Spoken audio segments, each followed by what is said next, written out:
made a lot about sexual fidelity, but I'll just say this. Destructive words in a relationship do an enormous amount of damage. An enormous amount of damage. I got to watch a marriage presentation by Dave and Ann Wilson this week when I was back east at the NFL conference.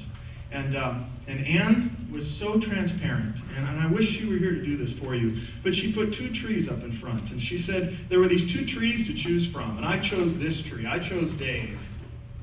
Because he was the taller tree, he was the better tree, everything about him was better, and he was my favorite, and I chose him. And Dave's all puffed up going, that's right, that's me.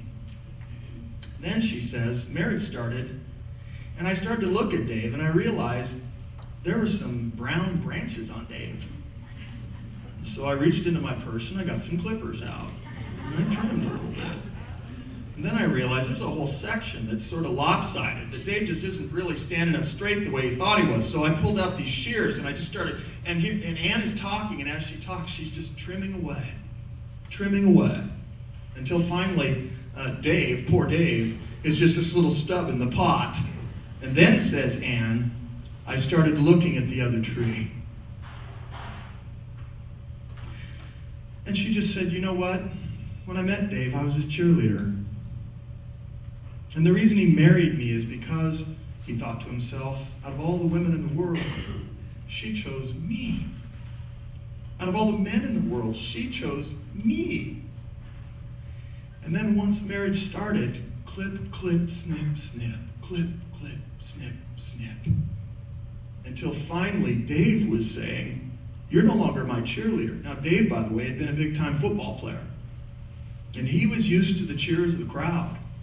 And he was used to her being his cheerleader before they got married. But then all of a sudden, he would hear the cheers of the crowd and go home, and what he heard at home was boo.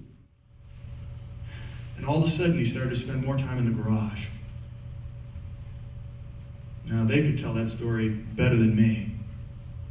But I can just tell you that it resonated. It resonated. My wife, bless her heart, came to the point where she realized quickly, and I'm very grateful, that she got into the habit of fault finding very quickly in our relationship. And she didn't know she was going to do it. She didn't plan to do it.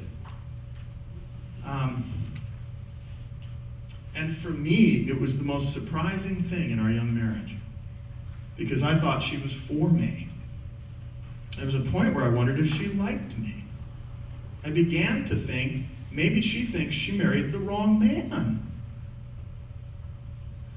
And I would just say that the destructive words can just chip away the relationship so fast. Now, I do just want to flip this right away and say that men can be really, really destructive, and not just with clippers or shears, but with like those power shears, you know. And men can do great damage with words. But how critical it is that all of us learn to use our words well. What does the Proverbs say? Like apples of gold and settings of silver is a word aptly spoken. And you might say, well, that sure doesn't sound like our house. And I guess I would say with practice it can.